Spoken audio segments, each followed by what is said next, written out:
isso. Não. Eu te expliquei assim, olha, eu ainda estou esperando aquilo que ia definir a nossa conversa ou não. Não. Mas aí quando tu propôs a filmagem, eu disse, é melhor a filmagem porque ultimamente não tenho tido assim, muita cabeça para construir textos. Sim. Né? E sem muita vontade de fazer isso. Mas falar, a gente fala. Que bom, então te agradeço. Isso é uma produção coletiva do Grupo Voluntários de Mídia e da revista Expressão Digital, que são da DPI. E é um prazer muito grande estar aqui contigo conversando, tu que foste um dos primeiros coordenadores lá do CIET das primeiras edições. E qual foi o ano, quais foram os anos? 99. 1999. E ela vai perguntar alguma coisa? E é muito bom assim frisar que a gente estava no final de um milênio. Né? E nós tínhamos algumas tecnologias que estavam emergentes. Se a gente vai pensar que nós não as tínhamos naquela época, parece ser de uma decadência tecnológica, um negócio absurdo. Né? Eu digo isso porque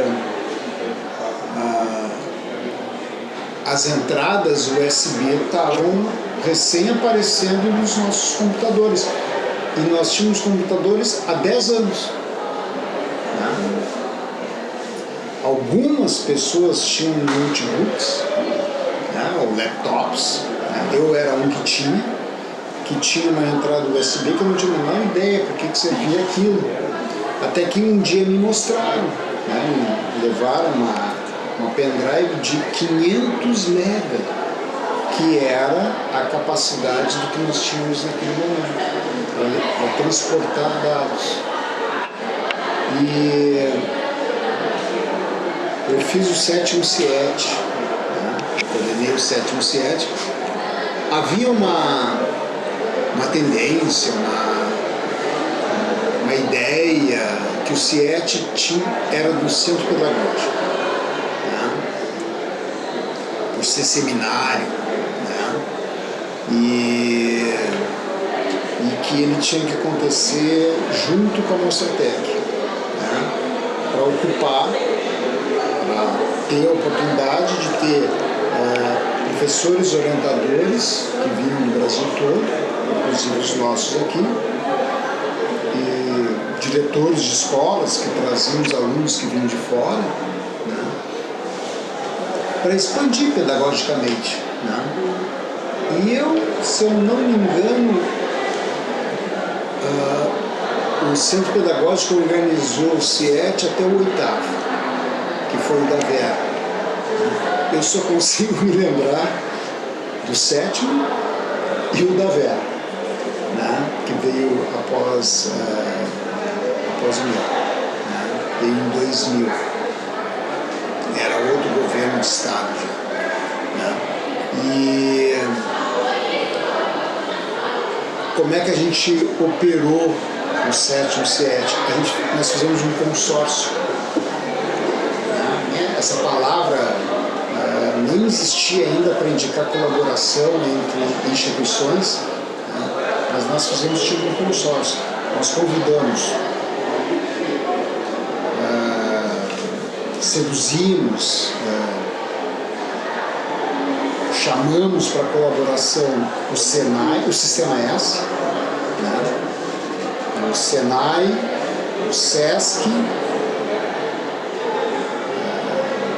Senai, SESC, tem um outro S lá que faz parte da educação também, que agora não me lembro o nome, a PUC, a URGS, a Secretaria de Educação, o SESI,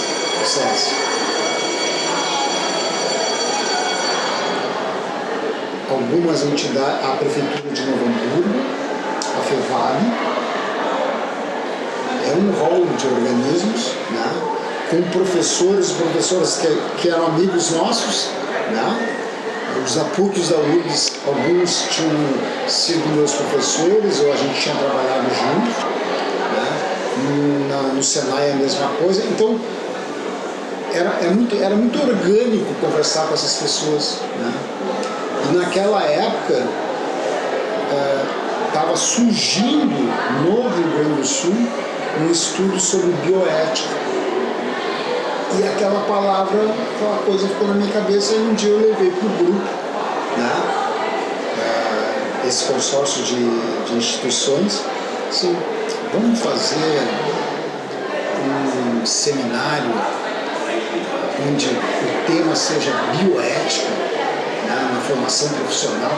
Tinha um nome, né? Eu era bom de construir bioética, tracinho, aí fazíamos uma continuação, mas era isso, bioética no desenvolvimento da formação profissional e tal. Ninguém no Brasil tinha feito coisa parecida. Nenhuma instituição no Brasil tinha capitaneado esse assunto. As pessoas gostaram muito, né? E uma pessoa que foi uma grande mentora, o nome dela é Rita, professora Rita Carnevale, amiga. Ela fazia parte da Secretaria de Educação. Trabalhava diretamente com o governo, aquele governo, e com a secretária de Educação daquela época. E ela era uma filósofa, uma socióloga, uma pessoa de cabeça muito aberta, né? Muito aberta. E ela, assim, vamos fazer. O que cada instituição fazia? Cada instituição via o que poderia ceder para construir o projeto. Aí nós tínhamos reuniões semanais, né, para organizar o evento. Começávamos a conversar em março daquele ano, e o evento acontecia em outubro, novembro, na época da nossa terra. Né? Organizando a maneira, as contribuições que cada instituição ia dar. O Senai, por exemplo, nos deu a gráfica. E deu um papel, né?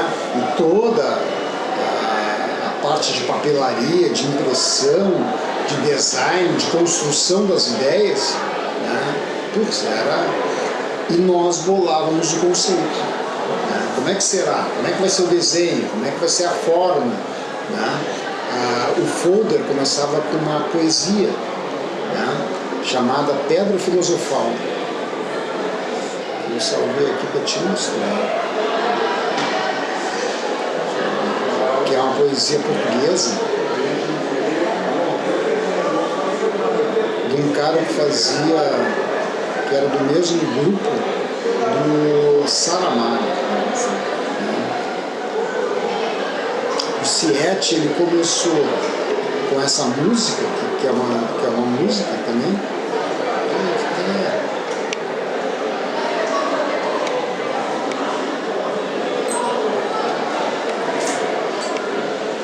O Siete abriu, né, com o hino do Brasil, o hino do Rio Grande do Sul, e com a música Pedra Filosofal. E o folder, né, ele tinha ela num cantinho escrito e tal. Eles não sabem que o sonho é uma constante da vida, tão concreta e definida como outra coisa qualquer, como esta pedra cinzenta em que me sinto descanso, como este ribeiro manso e serenos sobressaltos, como estes pinheiros altos que em verde e ouro se agitam, como estas águas que gritam em bebedeiras de azul. Assim continua. É belíssimo. Se tu botar no Spotify e tu ouvir, isso vai te apaixonar por ela. E a ideia era fazer esse set todo conceitual. Da primeira à última palestra, todas as peças tinham que ser que nem um disco. Hoje, se tu vai ouvir música, tu ouve unitariamente. Né? Mas antigamente a capa do autor, a capa do artista tinha a ver com uma música aqui, uma música ali, as músicas assim, a ideia era essa, era assim o CIET conceitual. Todo ele se abraçava. O Senai deu a parte gráfica,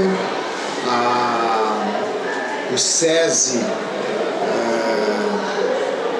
ônibus. Mas por que os ônibus? Porque a gente enfatizou muito a presença de alunos. Então,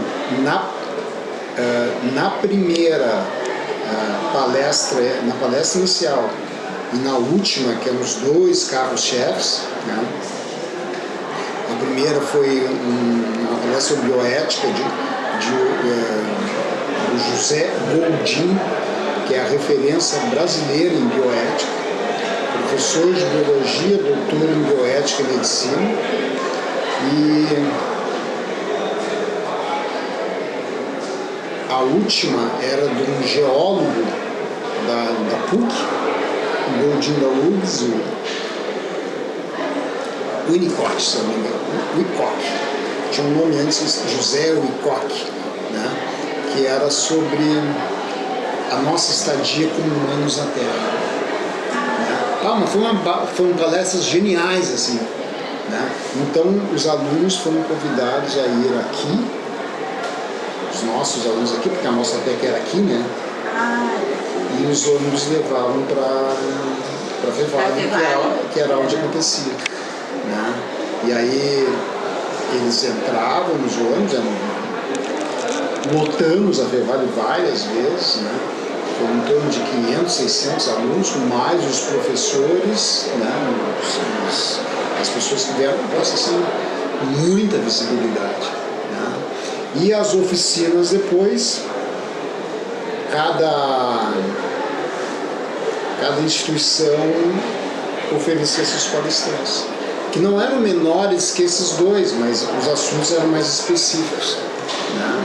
Todos ligados à bioética. Né? Foi um negócio assim, eu acho que foi muito legal fazer aquilo, né? Mas dentro da perspectiva do conceito, né? E as camisetas foram dadas pelo SESC, né? Todas conceituais também. E aí surgiu uma ideia que foi inovadora, né? Foi genial, assim, foi inovadora e difícil de fazer, porque não existia assim, era filmar tudo e ao final as pessoas receberem isso num CD-ROM. A ideia de CD-ROM era um negócio que estava nascendo lá naquela época. Nós temos ali na DPT. Tem. Nem sei se deve rodar ainda. Porque não era um DVD. Não existia DVD ainda. Um DVD tem 8 GB. Um CD tem 650 MB. E botar palestras, né? Imagina, foram 5 dias de palestras. Fazer uma compressão de um negócio desse tamanho, assim, para caber direitinho no CD-ROM. E aí foi que a Rita Carnevale, essa representante da Secretaria de Educação, nos ajudou a buscar uma verba junto à FAPERGS, né? que não era nada, né? 16 mil reais. 16 mil reais, era um dinheiro lá, mas não era, né?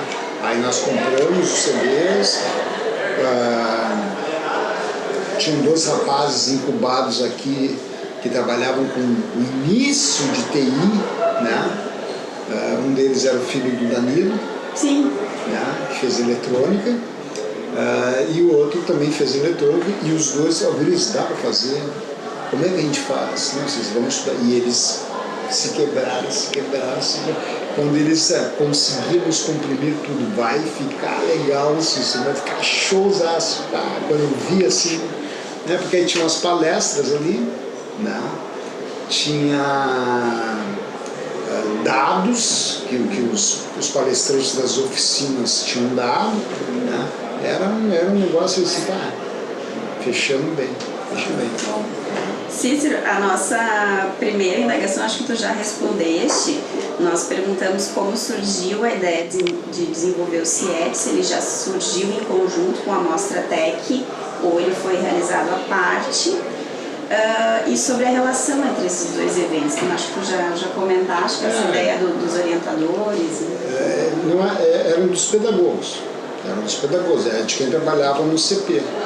Não, mas de trazer os professores orientadores para participar do evento, isso, né? Essa então ideia. ele nunca foi realizado de forma... Não. Sim.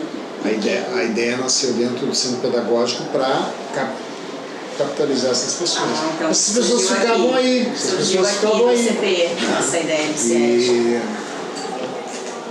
E estava correto. Né? Eu sempre relutei assim, em coordenar esses eventos. Né? Mas aí já era o 7º. Tá bom, eu faço o 7º. E quais foram os maiores desafios nesse ano que tu coordenaste ou que tu participaste e os maiores sucessos nessa tua gestão como coordenador? Os nossos maiores desafios, um desafio que eu acho que a Fundação Liberato ela foi aprendendo a lidar com isso, hoje não acho que isso seria um problema, né? É que nós estávamos... Nós éramos partícipes de uma gestão que estava encerrando um mandato, encerraria um mandato em 2000, depois de uma votação para a direção executiva, onde teve 2 chapas. Né?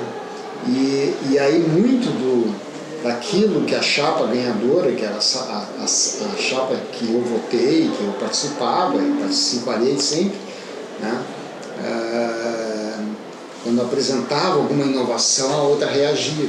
Era uma coisa assim meio infantil que nós tínhamos como instituição.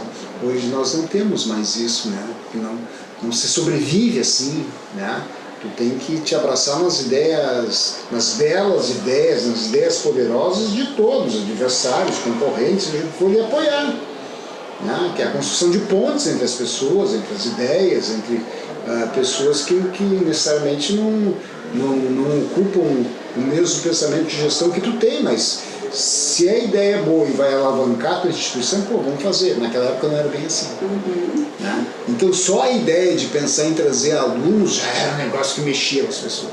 Por que alunos? Por que não aluno? Em qual lugar eles vão ter a oportunidade de assistir 2 grandes palestras como essa? Não é aqui, não é aqui. Né? Então, algumas coisas tu tinha que gastar um pouco para convencer, entendeu?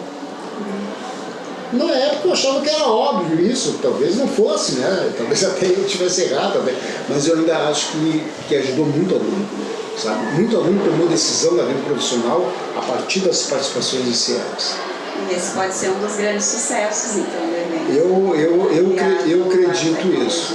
Eu acredito, né, o valor nisso, né? Porque quando eu encontro as pessoas daquela época, ex-alunos, ex-alunas, elas dizem, como era bom aquilo que a Liberato também oferecia extracurricularmente, né? Fora da sala de aula, era outra sala de aula.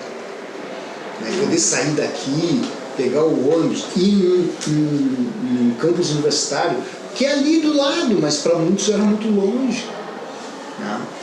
Então, eu acho que a gente fez coisas boas, sabe? Eu acho que a gente fez coisas boas. Acho que isso é um aspecto de sucesso. Mais algum que tu queira destacar? Aspecto de sucesso? A integração com as instituições outras, né? Porque, primeiro que tu aprende como instituição que tu não está sozinho. Né? Tu descobre, redescobre com centros universitários ou com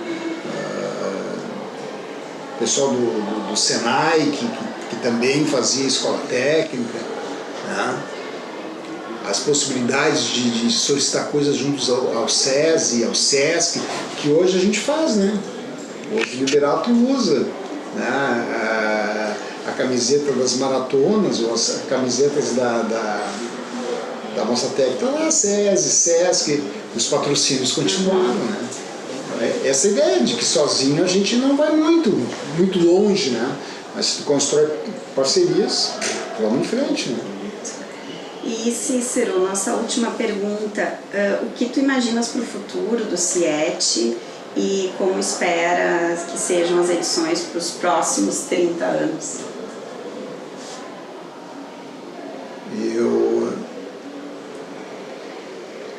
Eu invocaria que se quebrasse a reação da participação dos alunos. Acho que tem que o CIET, como um seminário tecnológico, ele pode promover coisas para os alunos participarem, né? Ah, mas eles não vão.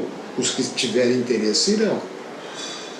Os que tiverem interesse irão, porque espaço na FENAC não falta, né? Aí depende dos nomes chamados, né?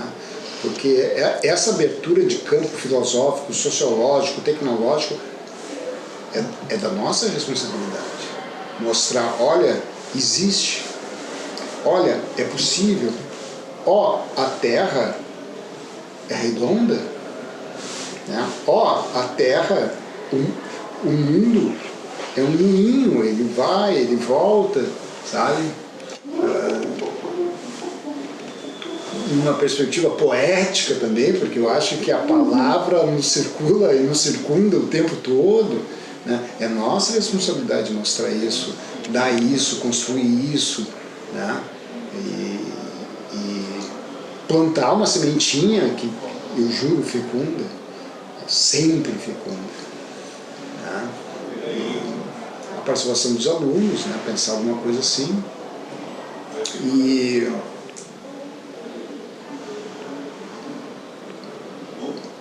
E sempre construir o seminário numa base que é importante, tecnológica, assim, né, o desenvolvimento da técnica e da humanidade. Sabe? Mostrar que uma coisa não fica sem a outra e a outra não fica sem a coisa. Entende? Porque senão não vai ter planeta. Né?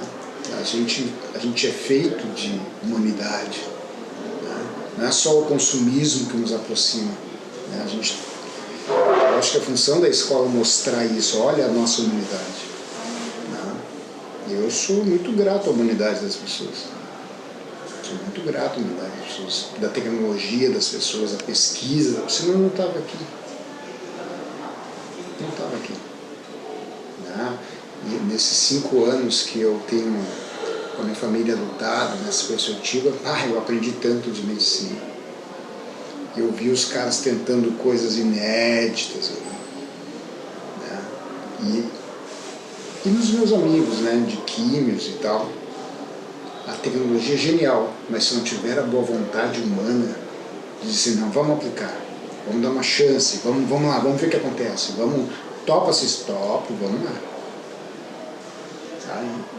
Isso amplia nosso horizonte, né? Nós conosco e com o próximo. É isso que eu penso. Muito obrigada, Cícero. Eu que te agradeço. Uma alegria te ouvir, eu acho que... Eu te agradeço. A Júlia também, né, Júlia? Representando o GVM. Escutem Pedra Filosofal no Spotify. Sim. Tem várias versões, todas elas são lindíssimas. Podemos colocar até na revista. Sim. Belíssimo, belíssimo. QR Code. Eu ouvi pela primeira vez, eu tinha 14 anos. Ela grudou, velho. Grudou pela poesia, assim, que eu ficava. E o final dela grudou mais ainda. Porque ela termina bonito demais. Sabe? Ela gruda bonito.